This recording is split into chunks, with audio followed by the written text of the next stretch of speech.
성경 말씀 읽어드리겠습니다. 고린도 전서 11장 27절부터 34절까지 읽어드리겠습니다. 그러므로 누구든지 주의 떡이나 잔을 합당치 않게 먹고 마시는 자는 주의 몸과 피를 범하는 죄가 있느니라. 사람이 자기를 살피고 그 후에야 이 떡을 먹고 이 잔을 마실지니 주의 몸을 분변치 못하고 먹고 마시는 자는 자기의 죄를 먹고 마시는 것이니라.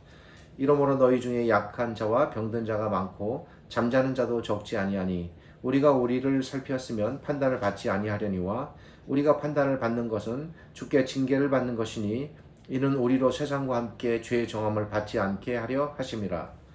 그런즉 내 형제들아 먹으러 모일 때에 서로 기다리라. 만일 누구든지 시장하거든 집에서 먹을지니 이는 너희의 판단받는 모임이 되지 않게 하려 함이라. 그 남은 것은 내가 언제든지 갈 때에 규정하리라. 전에 말씀드린 대로 신약을 중심으로 그리고 특별히 서신서들을 중심으로 올해 남은 한 해를 이렇게 순서적으로 말씀을 살펴보려고 하고 있습니다.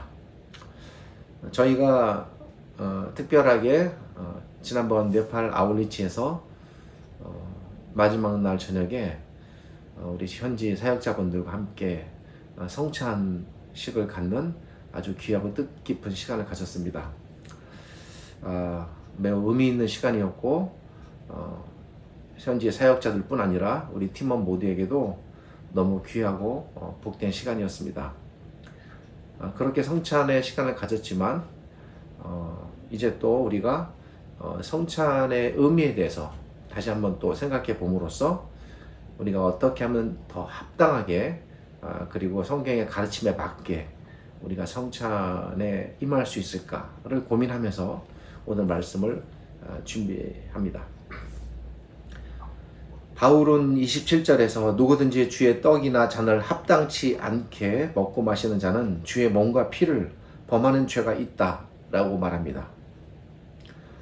바울은 성찬을 제대로 행하지 않았기 때문에 고린도 교회에 약한 자, 병든 자, 또 죽은 자가 많았다고 합니다. 바울이 실제로 이렇게 기록을 하는 것을 보니 또 말하는 것을 보니 성찬과 연관해서 이런 하나님의 실제적인 심판의 일들이 있었던 것으로 보입니다.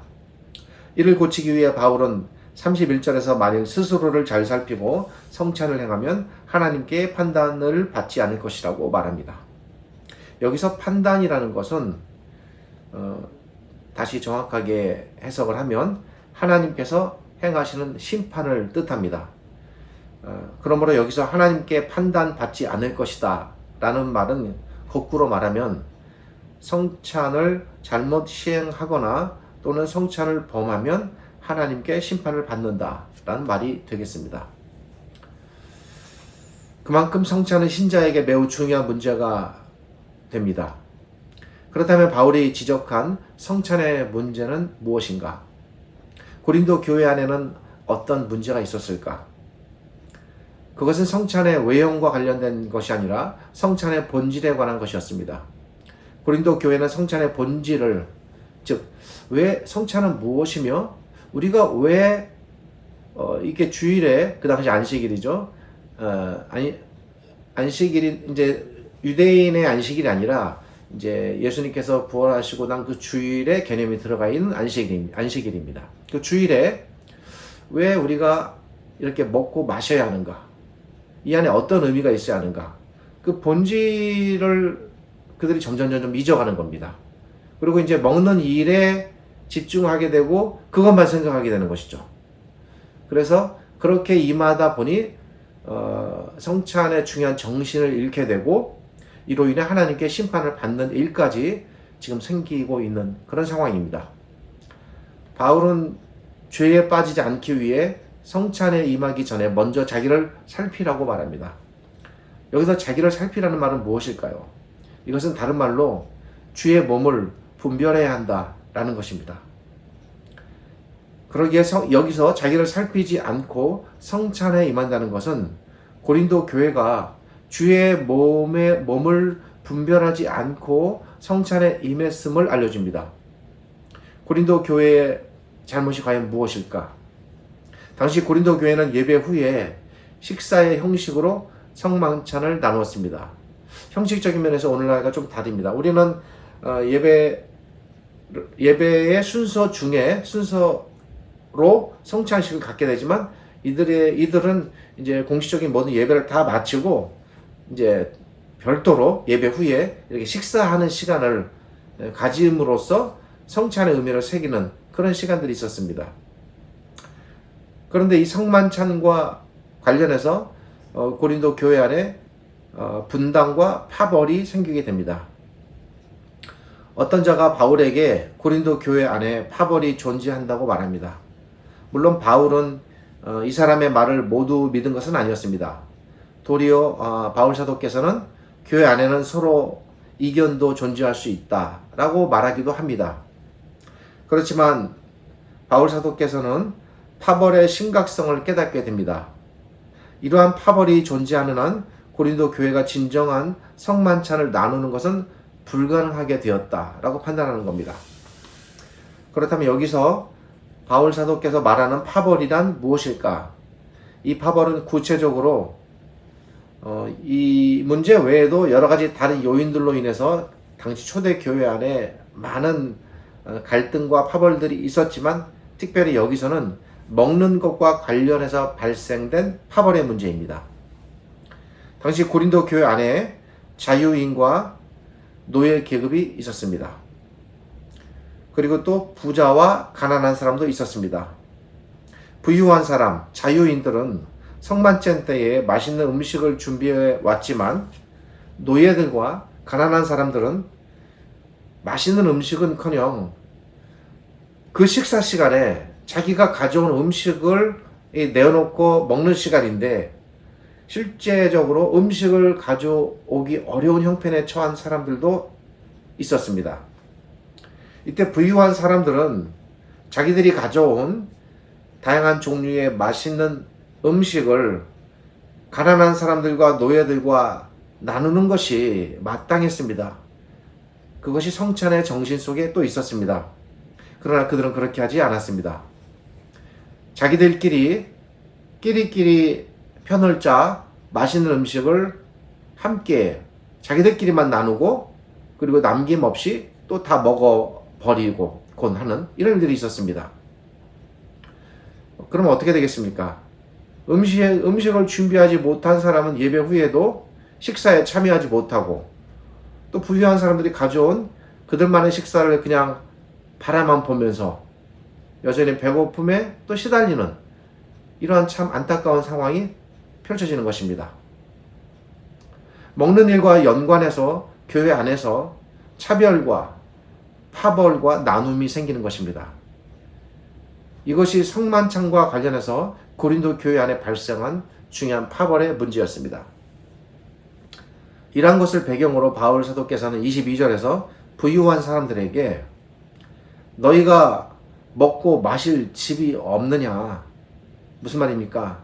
먹을 데가 없어서 그렇게 가져와서 여기 와서 너희끼리 웃고 떠들고 먹느냐? 여기가 무슨 밥 먹는 자리냐? 이것입니다. 너희가 하나님의 교회를 업신 여기고 빈궁한 자들을 부끄럽게 하느냐? 빈궁한 자들은 먹을 것이 없으니 부끄럽고 창피하고 안타까운 것입니다. 바울은 이들에게 성찬의 의미가 무엇인지를 23절부터 26절에 가르칩니다. 바울은 성찬의 시간은 배고픔을 채우는 시간이 아니다.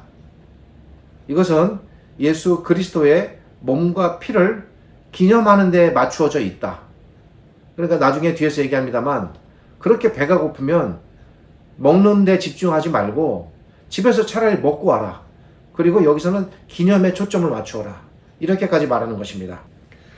바울 사도께서는 28절에서 이 가르침의 근거에서 부자들은 성찬에 임하기 전에 자신이 성찬의 참 의미를 바로 알고 있는가 아닌가를 먼저 스스로 살핀 후에 성찬에 임하라고 말합니다. 이것이 본문의 내용입니다. 우리는 오늘 성찬의 참 의미가 무엇인가를 살펴봅니다. 성찬은 그리스도의 몸과 피를 기념하는 것입니다. 그러나 성찬의 의미가 여기서 끝나지 않습니다. 성찬은 성도가 자신의 행동을 통해 복음의 가르침을 선포하는 의미를 또 갖게 됩니다. 우리는 성찬을 통해 그리스도께서 나를 위해 죽으셨고 그분께서 나를 위해 부활하셨고 장차 온 세상을 심판하기 위해 그리스도께서 오신다는 사실, 이것이 중요한 세 가지 복음의 내용인데, 이 복음의 내용을 우리가 말이 아닌 성찬에 참여하는 그리스도의 몸과 피를 나누는 이 행동을 통해서 무언의 선포를 하게 되는 것입니다. 우리가 행동을 통해 성찬에 참여할 때 우리의 성찬 참여 행동 안에는 우리가 이렇게 그리스도의 십자가의 죽으심과 그리스도의 부활과 그리스도의 재림을 우리가 성찬이라는 이 자리를 통해서 우리의 행동으로 외치고 선포하는 중요한 의미가 또 이 속에 담겨 있습니다. 바울 사도께서는 이 기록을 통해 신자들이 성찬에 참여할 때 성찬이 갖는 이러한 의미를 깊이 있게 잘 깨달아 성찬에 임할 것을 가르치고 있습니다. 그리고 성찬을 통해 우리가 나아가게 되는 중요한 자리가 있습니다. 그것은 바로 먹고 마시는 빵과 포도주로 상징되는 그것으로 인해 생기는 의미의 자리입니다. 그 자리는 바로 언약의 자리입니다. 성찬에서 빵과 포도주는 그리스도의 살과 피를 기념합니다. 빵과 피를 먹으면 그것이 바로 신자의 몸에서 그리스도의 몸과 피로 변한다는 것이 아니라, 그렇게 주장하는 일부 사람들이 있지만 우리는 그렇게 믿지 않습니다. 이것은 기념하는 것입니다. 따라서 우리가 성찬의 자리에서 빵과 포도주를 먹는 행위는 우리가 상징적으로 그리스도의 살과 피를 먹고 마시는 것을 의미하게 됩니다. 그렇다면 우리가 그리스도의 살과 피를 이렇게 상징적으로 먹고 기념한다는 것이 갖는 의미, 그 의미는 어떤 의미일까요? 그것은 구약에 기반합니다.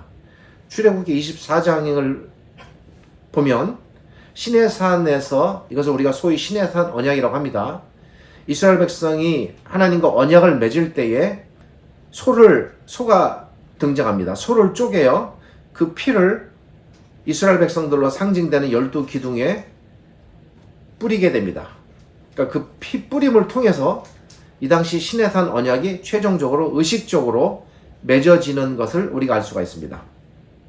성찬의 자리에서 빵과 포도주를 먹음으로써 그리스도의 몸과 피를 내가 상징적으로 먹는다는 이 기념 행위는 구약으로 거슬러 올라가면 구약 시대에 시내산에서 하나님께서 모세를 통해 이스라엘 백성과 언약을 맺으실 때 소를 쪼개시고 그 소의 피 뿌림을 이스라엘 백성들에게 행하신 것처럼 우리와 하나님 사이에 언약이 맺어지기 위해 그리스도의 피가 우리에게 뿌림을 당한다는 그런 피 뿌림의 의미가 우리가 먹는 빵과 포도주를 먹는 이 행위 안에 담겨지게 되는 것입니다.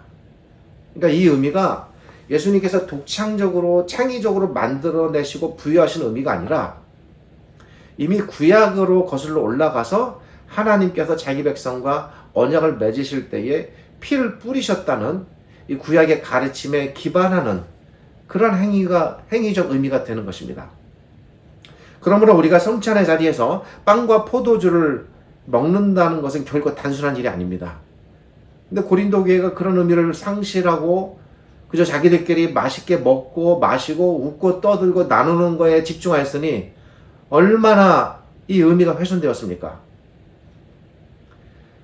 빵과 포도주를 먹는 것 안에는 구약시대에 이스라엘 백성이 소의 핏뿌림을 통해 이제 우리 모두가 다 언약의 자리에 들어간다를 알 수 있었듯 우리가 그리스도의 십자가의 죽음을 통해 하나님께서 우리와 맺으신 이 언약, 그래서 이것이 영원히 변치 않는다라는 의미에서 우리는 이것을 새 언약이라고 부릅니다. 이 새 언약의 자리에 들어감을 알려주는 것입니다.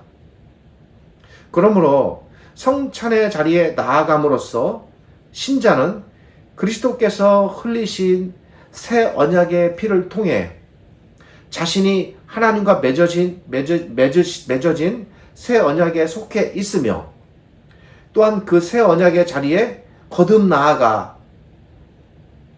나아간다는 이 사실을 몸으로 배우고 터득하고 행동하는 자리가 되는 겁니다. 그러기에 성찬의 자리는 새 언약의 자리로 나아가는 거룩한 자리가 되며 이런 의미에서 성찬의 자리는 다른 말로 언약의 자리라고 할 수 있습니다.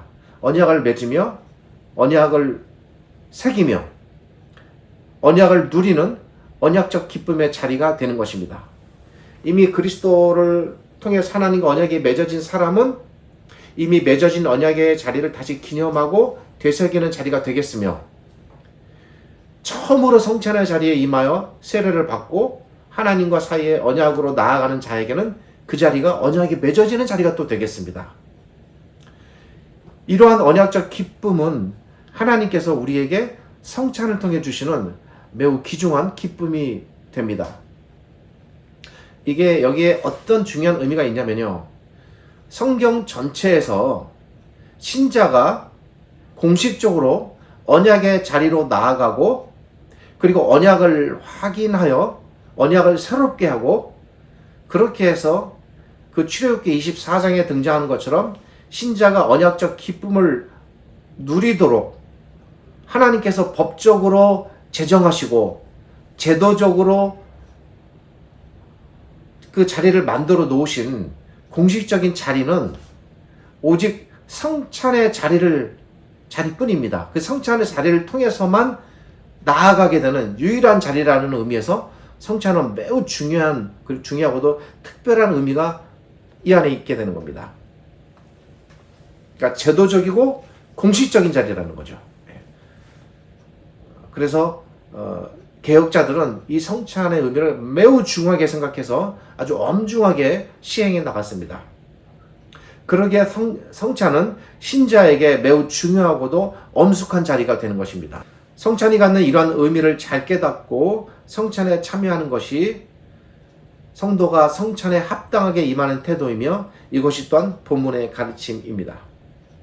그런데 고린도 교회는 성찬이 갖는 위의 두 가지 의미를 모두 모르고 또한 전에는 알았다 할지라도 상당히 무시한 상태로 성찬에 쭉 임해 왔던 것입니다.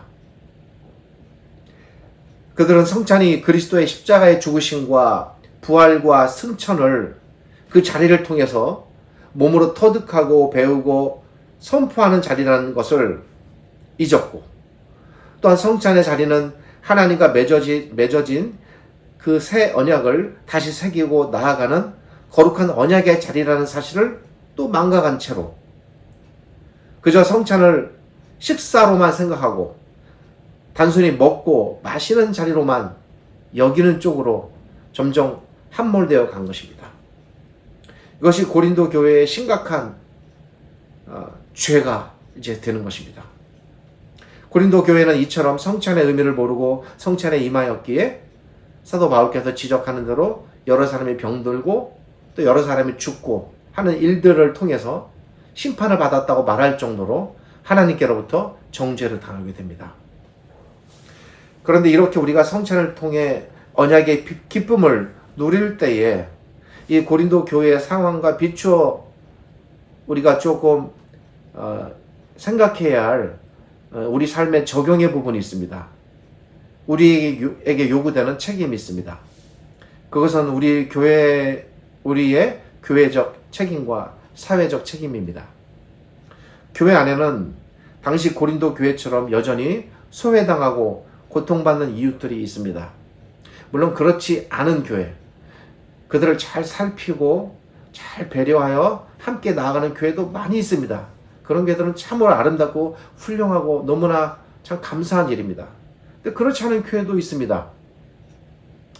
여기서 근데 이 교회란 좁은 의미에서 우리 눈에 보이는 이 유형 교회들 뿐 아니라 넓은 의미에서 이 땅의 모든 교회, 보이지 않는 모든 하나님의 무형교회 전체를 말하는 것입니다.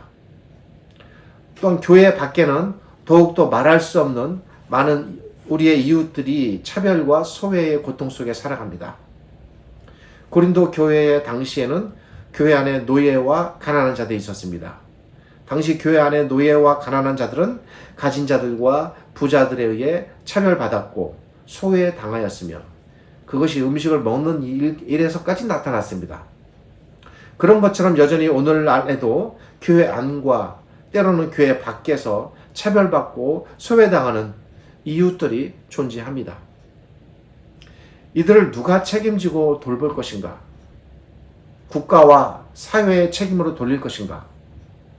이들에 대한 섬김의 책임이 우리 신자들에게 있음을 알아야 합니다. 그리스도께서 나를 섬기셨고 죽기까지 섬기심으로 말미암아 그 섬김의 대가로 내가 하나님의 언약 안에 들어오는 이 기쁨의 성찬을 누리게 된 것처럼, 그래서 우리가 성찬의 자리로 나아가게 된 것처럼 이제는 그리스도의 섬김이 우리 신자들의 책임 있는 행동을 통해 더 넓은 교회로, 내가 속한 나의 이 지역 유형교회가 아닌 보이지 아니하는 저 무한한 온 세상의 교회로, 더 넓은 사회로, 더 넓은 우리의 이웃에게로 나아가라는 것이 본문이 가르치는 방향입니다. 우리가 만약 이 섬김의 책임을 외면한다면, 우리가 만약 이 섬김의 책임을 무시하고 모른 척 눈 감는다면 우리도 고린도 교회의 부유한 자들과 같이 하나님의 판단을 면한다고 볼 수 없습니다. 고린도 교회의 부자들과 가난한 자들이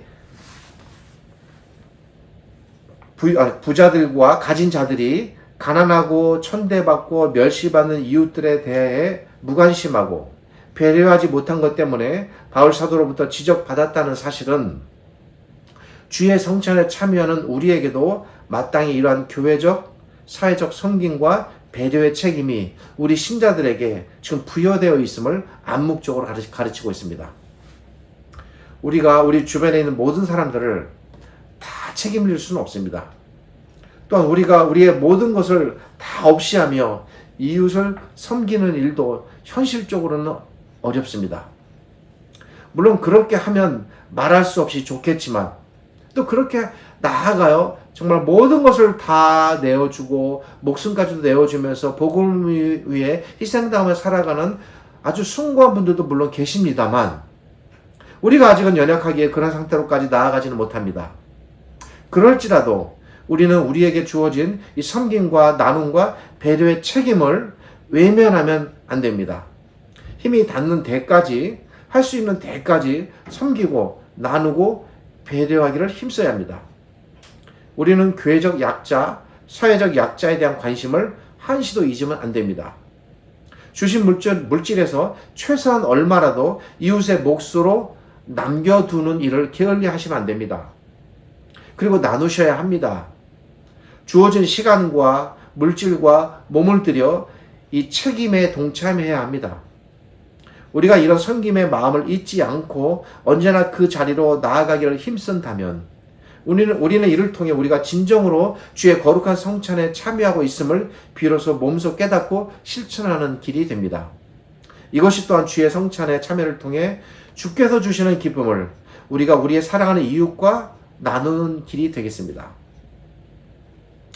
참된 성찬의 자리는 예배당 안에서 완성되는 것이 아니라 우리의 섬김을 통해 우리의 삶 속에서 완성되는 것이며 그리고 나아가서 우리의 섬김의 행동을 통해 완성됩니다. 이것이 이 본문이 지금 제시하는 방향이고 우리가 나아갈 진정한 성찬의 자리가 되겠습니다. 우리는 결코 잊지 말아야 합니다. 우리가 이웃을 진정으로 배려하지 않고 그들의 아픔에 무관심한다면 그렇지 않은 분이 너무나 많다는 것을 알기에 다소 죄송스럽습니다만 그러나 그럼에도 불구하고 말씀드린다면 우리가 아무리 열렬히 성찬에 참여한다 해도 그것은 다 공허하고 헛된 종교 놀이에 불과하다는 사실을 알아야겠습니다. 기도하겠습니다. 거룩하신 아버지 하나님, 은혜를 감사드립니다. 오늘 주께서 제정하신 성찬의 의미에 대해서 생각해 보았습니다. 성찬은 그리스도의 몸과 피를 기념함으로써 우리가 복음을 선포하고 언약의 자리로 나아가는 복되고 귀한 이름을 깨닫게 되었습니다. 뿐만 아니라 예배당 안에서만 성찬의 자리가 이루어지는 것이 아니고 거기서 부여받은 정신과 가르침을 다시 세상 밖으로 나가 우리가 실천하고 행함으로써 이 땅의 성찬의 가르침과 그 정신을 우리 신자들이 끝까지 행하며 나아가야 함을 또한 배웁니다. 오늘 말씀을 통해서 우리 모두가 이런 자리로 나아가게 하시고 오직 이 자리가 우리에게 그런 의미에서 힘을 주고 위로가 되며 복되고 귀한 자리가 되게 하여 주옵소서. 지금은 우리 주님 예수 그리스도의 은혜와 저희를 지극히 사랑하시는 아버지 하나님의 크신 사랑과 오늘 이 주신 말씀을 통해서 성찬의 의미를 깨닫게 하시고 더욱더 참되고 신실하게 거룩한 주의 몸과 피를 분별하여 나아가기 원하는 우리 모든 신자들에게 하나님의 거룩하신 은혜와 성찬의 기쁨과 복이 가득하시기를 우리 주님 예수 그리스도의 이름으로 축복하며 기도드립니다. 아멘.